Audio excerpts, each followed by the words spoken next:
안녕하십니까. 쿠키 건강 뉴스 시작합니다. 디지털 기기의 과도한 사용이 우리 눈 건강에 심각한 영향을 미치고 있는데요. 하루 4시간 이상 스크린에 노출될 경우 근시 발생 위험이 무려 2배로 증가한다는 연구 결과가 나왔습니다. 서울대병원 안과 김영국 교수팀이 지난해 11월까지 발표된 45건의 연구를 종합 분석해 33만 5천여 명의 데이터를 대상으로 진행한 메타 분석 결과 디지털 스크린 노출 시간이 하루 1시간 늘어날 때마다 근시 발생 위험이 21%씩 상승하는 것으로 나타났습니다.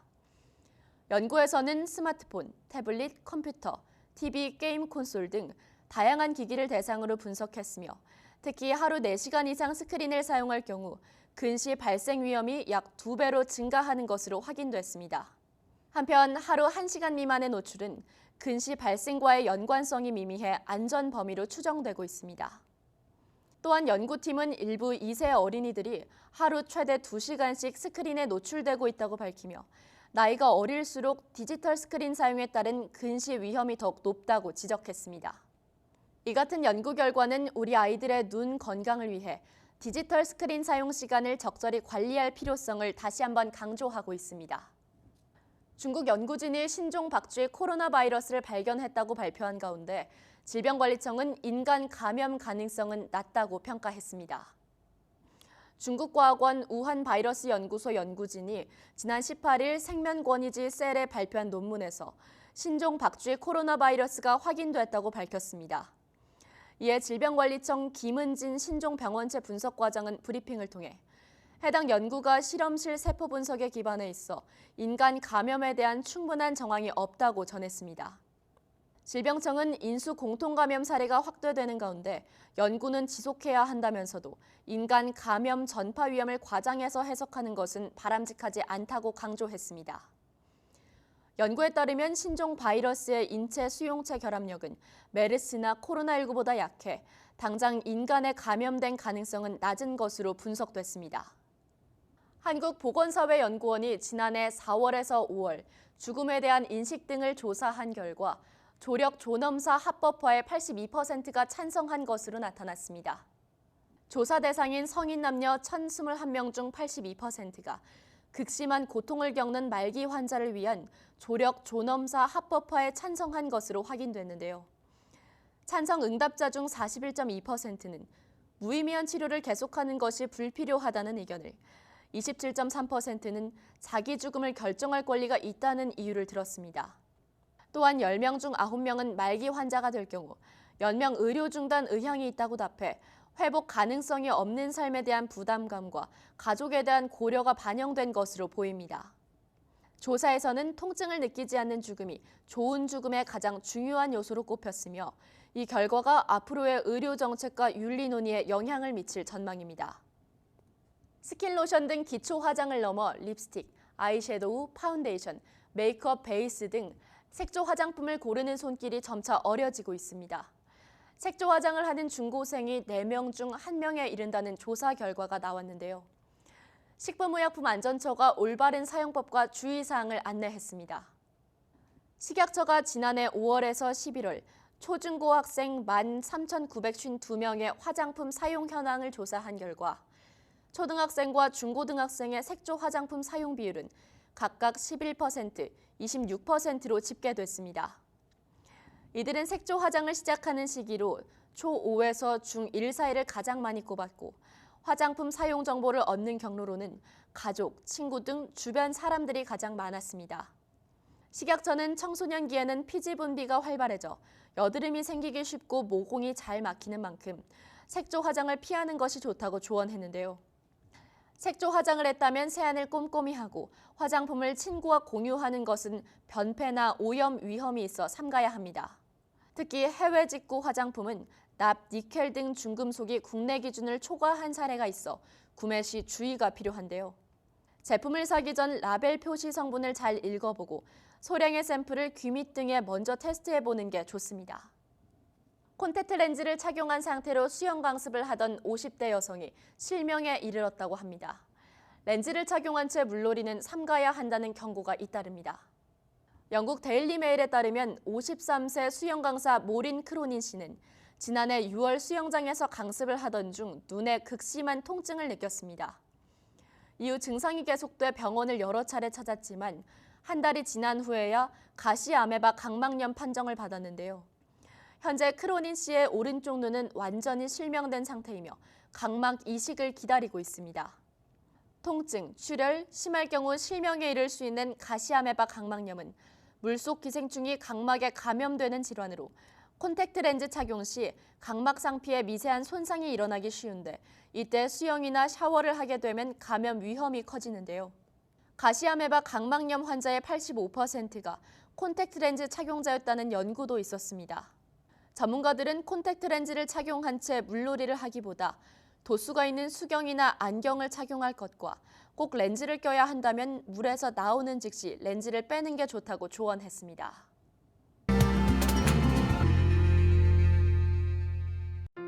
화장실에서 볼일을 보고 뒤처리를 하는데 휴지에 피가 묻어나오게 되면 당황하기 마련인데요.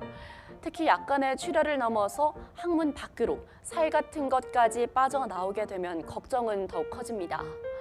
치질이라는 병명은 자주 들어봤지만 좀 이러다 괜찮아지겠지 하며 방치하는 경우가 많은데요. 그러다 병을 키우고 또 수술이 필요한 상황이 돼서야 병원을 찾는 환자가 많습니다. 특히 겨울철은 항문 조직이 더 민감해지는 시기로 각별히 주의하셔야 하는데요. 치질은 치핵, 치루, 치열 등을 통칭하는 말입니다. 치질 환자의 약 70%를 차지하는 치핵은 대표적인 항문 질환으로 배변의 충격을 완화하는 혈관 조직에 문제가 생긴 겁니다. 항문관 내에는 배변에 대한 충격을 완화하기 위해 혈관층이란 게 있는데요.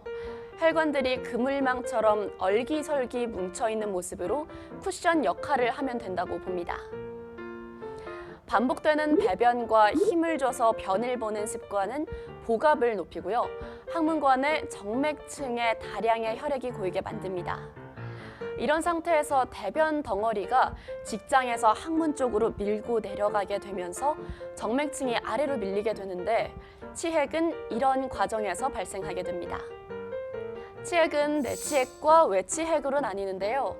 외치핵은 항문 입구 밖에 피부로 덮인 부위에서 발생하는데 통증이 심하고 피부가 늘어집니다.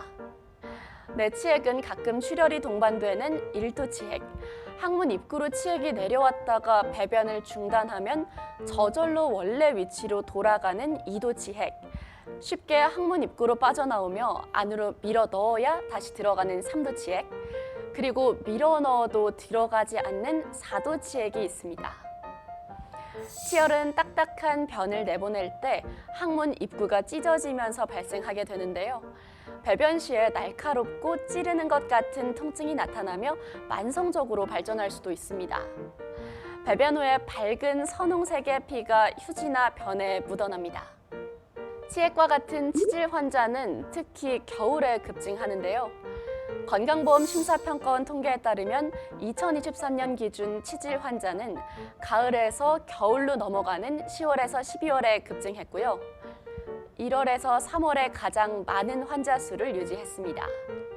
항문의 혈관 조직은 추위에 민감하기 때문인데요. 항문 주위의 모세혈관이 수축하면서 혈액순환 장애가 발생합니다. 스키 등 겨울철 대표적인 스포츠를 즐길 때 눈밭 위에 앉거나 구부린 자세를 오래 유지하는 것도 이 항문에 자극을 줍니다. 연말 연초 늘어난 술자리도 영향을 주는데요. 알코올이 항문의 혈관을 확장시켜서 항문 조직을 부풀어 오르게 하며 증상이 심해집니다. 또 술자리에서 먹게 되는 자극적인 음식도 변으로 나오면서 항문을 자극하면서 치질을 악화시킬 수가 있습니다. 1도, 2도 치핵은 보존적 요법으로 완화되는 경우가 많지만요. 3도, 4도로 진행되는 경우도 있습니다. 이런 경우는 수술을 진행하는 게 원칙이며 수술을 해도 재발하는 경우가 있습니다. 심한 변비가 생기지 않도록 섬유질이 많은 음식을 섭취해야 하고 화장실에 오래 앉아있는 습관을 개선해야 합니다. 항문 질환은 누구나 경험할 수 있고요. 또 흔히 발생하지만 증상이 심해지기 전까지는 병원 방문을 꺼리는 경우가 많습니다. 하지만 급격하게 기온이 떨어지는 겨울에는 항문 주위의 혈액순환이 원활하지 못해서 항문 질환을 호소하는 환자가 늘어나는 만큼 경미한 증상이라도 초기부터 적극적으로 대처하는 게 증상 악화를 막는 지름길입니다. 치질 가운데 가장 흔한 치액은요, 변비, 임신과 출산, 또 과도한 음주, 낮은 기온 등의 위험 인자가 될 수 있고요. 항문 부위가 차가운 곳에 노출되면 증상이 심해질 수 있는 만큼 요즘 같은 겨울철에는 특별히 주의하시기 바랍니다. 이어서 추운 계절 꼭 아셔야 할 정보 하나 더 드릴게요. 겨울이나 환절기에 인기 있는 온열 제품 중 하나가 물주머니죠. 전기를 사용할 필요가 없고 뜨거운 물만 부으면 따뜻함이 유지되며 편리하게 가지고 다닐 수 있다는 장점이 있습니다. 특히 비가 오면 욱신거리는 뼈마디에 올려서 찜질을 하기도 하고요. 여성들은 생리기간 중 통증을 덜기 위해 사용하며 도움을 받기도 합니다. 가지고 있는 물주머니가 오래되진 않았는지 또 변형은 없는지 잘 살펴보셔야겠습니다. 매년 이로 인한 화상 사고가 늘고 있다고 하거든요. 영국 일간지 더선 보도에 따르면 지난해 11월 런던에 사는 29살 소피아 폴리는 물주머니가 터지면서 심각한 화상을 입었습니다. 어느 추운 날 소피아는 평소처럼 보온 물주머니를 뜨겁게 채우고 침대에 들어갔다고 하는데요. 물주머니를 안고 잠을 청하려던 중에 갑자기 물주머니 윗부분에서 뜨거운 물이 새어나왔습니다. 소피아는 엉덩이 아래, 허벅지 안쪽, 그리고 손 일부에 심각한 2도 화상을 입었습니다. 병원에서 화상 응급처치가 시행됐지만요. 엉덩이, 허벅지 안쪽 등 민감한 곳에 화상을 입어 일주일 동안 걷는 것조차 힘들었고요. 화장실 사용에도 큰 어려움을 겪었습니다. 소피아는 어릴 때부터 매년 겨울마다 사용해왔지만 이런 사고는 처음이었다. 뚜껑을 제대로 닫지 않은 줄 알았는데 플라스틱이 녹아서 물이 쏟아진 것이었다고 말했습니다. 소피아의 물주머니는 약 4년간 사용해온 것이었다고 하는데요. 재질은 최근 가장 많이 사용되는 열가소성 플라스틱으로 고무보다 가볍고 물을 채웠을 때 강도와 내구성이 높습니다. 관리가 쉽고 또 고무 냄새가 나지 않는다는 장점이 있지만 시간이 지나면서 플라스틱이 약해질 위험이 있습니다. 품질이 안 좋다면 고온에서 플라스틱이 녹거나 변형될 수도 있겠죠. 요즘 난방비를 절약하기 위해 이런 물주머니 사용하는 사람이 늘면서 관련 사고도 많아지고 있다는데요. 이와 같은 사고가 발생했을 때 과연 어떻게 대처해야 하는지 보여주는 사고도 있었습니다. 지난 2021년 영국 일간지 데일리 메일이 보도한 소피 합이라는 여성의 사례인데요. 여성은 평소처럼 물주머니에 뜨거운 물을 가득 담고 마개를 꽉 잠근 후 물주머니를 끌어안았다고 합니다. 그런데 주머니에서 갑자기 뜨거운 물이 흘러나오면서 가슴 부위를 덮쳤고요. 피부에 약 15cm 길이의 큰 3도 화상을 입었습니다. 화상은 깊이에 따라 크게 3가지 단계로 나뉘는데요. 1도 화상은 피부 표피층만 손상된 상태, 화상을 입은 부위가 빨갛게 부어오르는 정도에 그칩니다.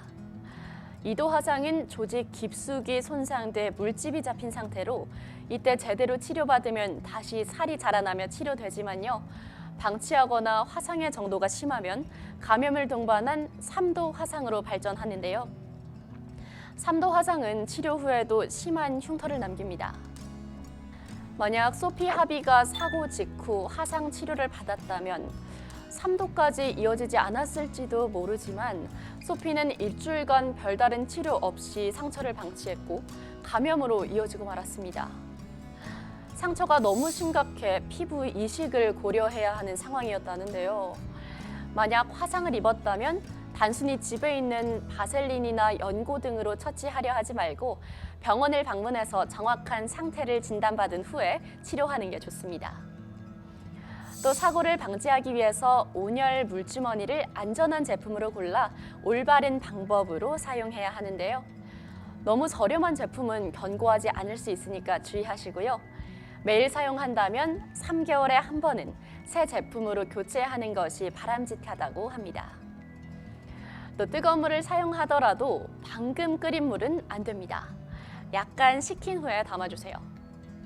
물을 넣은 직후에는 물주머니를 살짝 기울여서 뜨거운 증기를 내보낸 후에 뚜껑을 잠그시고요. 주머니에 물을 4분의 3 이상 채우지 않도록 주의하시기 바랍니다. 말씀드린 사례는 해외에서 보도된 사고들이지만요. 이런 보온 물주머니는 우리나라에서도 흔하게 사용되는 만큼 안전수칙 철저하게 지켜서 건강하고 따뜻하게 겨울 나시기 바랍니다. 오징어 게임 시즌2가 전작에 이어 또다시 전 세계 신드롬을 일으키고 있죠.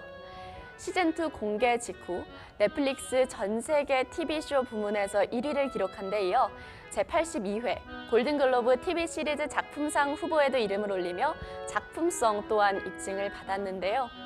특히나 이번 시리즈에서도 공기놀이는 물론 전작의 다양한 놀이가 등장하며 관련 게임들이 다시금 주목받고 있습니다.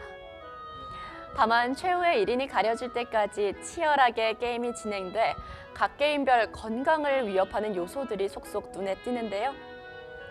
오징어 게임 2에 등장하는 상황과 게임들이 실제 신체적, 정신적으로 어떤 영향을 미치는지 알아보겠습니다.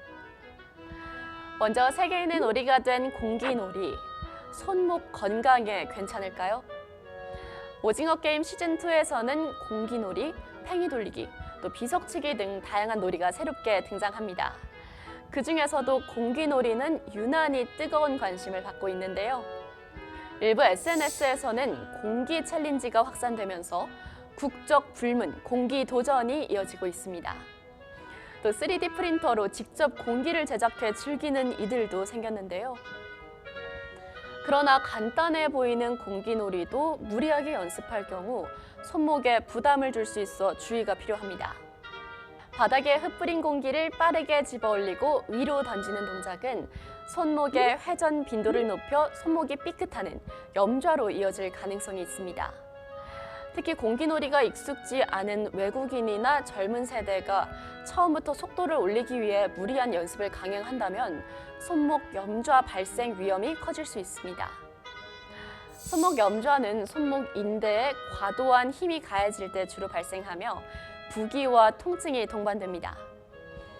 증상이 경미한 경우에는 충분한 휴식을 통해 자연 치유되는 편이지만 통증이 사라지지 않는다면 전문적인 치료를 받아야 합니다. 한의학에서는 침, 약침 치료를 통해 염증과 통증을 완화하고 손상된 조직의 회복을 돕는데요. 특히 약침 치료는 한약재 성분을 경혈에 직접 주입하는 방식으로 침의 물리적 효과와 한약의 양리적 효과를 결합해 염증을 빠르게 완화시키는 치료법입니다. 오징어 게임의 대표 게임하면 딱지치기도 빼놓을 수 없는데요. 딱지치기는 시즌1에서 처음 등장해 많은 관심을 받은 한국의 전통놀이로 극중 주인공들이 지하철 역사에서 딱지치기를 하는 장면은 아직도 회자가 되고 있습니다. 무엇보다 시즌2에서도 생존을 건 중요한 게임으로 또다시 등장해 전 세계적 관심을 받고 있는데요. 하지만 딱지를 강하게 넘기기 위해 팔을 과도하게 휘두르는 동작은 팔꿈치 부상을 초래할 수도 있습니다. 딱지치기 동작은 테니스 스매시와 유사한 움직임으로 테니스 엘보를 유발시킬 수 있기 때문입니다. 테니스 엘보는 팔꿈치 바깥쪽 힘줄에 염증이나 파열이 생기는 질환으로요. 팔꿈치를 사용할 때 찌릿한 통증과 함께 저림 증상이 동반됩니다. 만약 테니스 엘보를 겪게 된다면 한의학 치료를 통해 호전 효과를 기대해 볼 수도 있습니다. 한의학에서는 추나요법, 침, 약침 등을 통해 외측 상과염을 치료하는데요. 추나요법은 손상된 근육을 이완시키고 관절의 균형을 바로잡아 운동 기능 회복을 돕는 수기요법이고요. 아울러 외관, 곡지, 수삼리 등의 주요 혈자리에 진행되는 침 치료는 과긴장된 근육을 풀고 혈액순환을 촉진해 통증 감소에 효과적입니다. 오징어 게임 시즌1에 이어 시즌2에서도 게임 참가자들이 맨 먼저 맞닥뜨리게 되는 게임은 무궁화 꽃이 피었습니다입니다. 특히 눈에 동작 감지 센서를 장착한 술래 로봇 영희도 다시 등장해 기존 오징어 게임 팬들의 몰입도를 높였다는 평가를 받는데요. 하지만 급작스러운 출발과 정지가 반복되는 이 게임은 무릎 관절과 또 인대에 부담을 줄 수 있어 주의가 필요합니다. 실제 지난 2023년 일반인을 대상으로 개최된 오징어 게임 더 챌린지 프로그램에서도 참가자들이 해당 게임을 하다 부상을 입기도 했는데요. 인대는 무릎의 안정성을 유지시켜주지만 과한 충격이 가해질 경우 손상이나 파열이 발생할 수도 있습니다.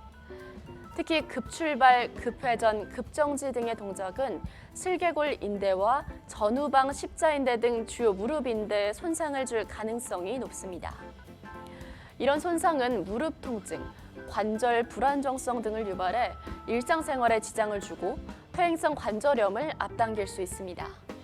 무릎 부상을 미연에 방지하기 위해서는 충분한 스트레칭이 중요한데요. 그중 허벅지 안쪽 내전근 중 가장 큰 근육인 대내전근을 늘려준다면 고관절과 슬관절의 균형을 바로잡아 무릎에 가해지는 부담을 줄여줄 수 있습니다. 대내전근 스트레칭은 우선 앉은 자세에서 시작하면 되는데요. 양 발바닥 전체를 맞닿게 모아주고요. 양손으로 발을 잡은 채 척추를 바로 세워줍니다. 이후 숨을 내쉬며 양쪽 무릎을 천천히 바닥으로 내려주면 되는데요. 약 15초간 해당 자세를 유지한 후에 숨을 들이마시며 제자리로 돌아옵니다. 이 동작을 총 3회 반복하면 되는데요. 오징어 게임, 과연 정신적인 영향은 없을까요? 게임 참가자들은 각 게임에서 탈락할 경우 목숨을 잃는 극한 상황에 놓입니다. 단순한 게임일지라도 식은땀이 날 정도의 긴장감과 반전이 연출되는데요. 이는 참가자뿐만 아니라 보는 이들에게도 상당한 스트레스를 안겨줍니다. 스트레스는 흔히 만병의 근원이라 불리는데 한의학에서도 마찬가지입니다. 스트레스로 인해 신체의 기혈순환이 저하돼 화가 쌓이는 울어병은 물론 근육이 경직돼 각종 근골격계 질환이 발생하기도 합니다. 게다가 스트레스는 찬 기운을 위로, 뜨거운 기운을 아래로 내리는 한의학적 원리인 수승화강의 불균형을 초래해 두통, 이명, 소화불량, 수족냉증 등의 원인이 되기도 합니다. 한의학에서는 스트레스가 지속될 경우 한약 처방을 통해 관리에 나서는데요. 대표적인 한약으로는 우황청심원이 있습니다.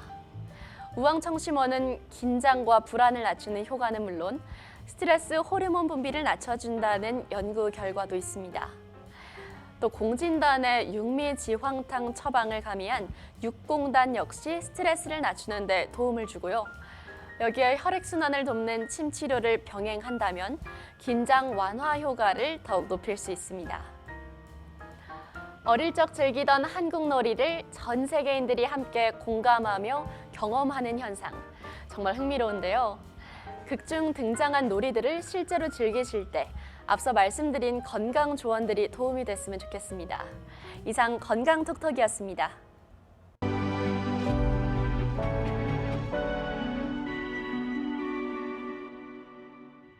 쿠키 건강 뉴스를 마칩니다. 시청해주셔서 고맙습니다.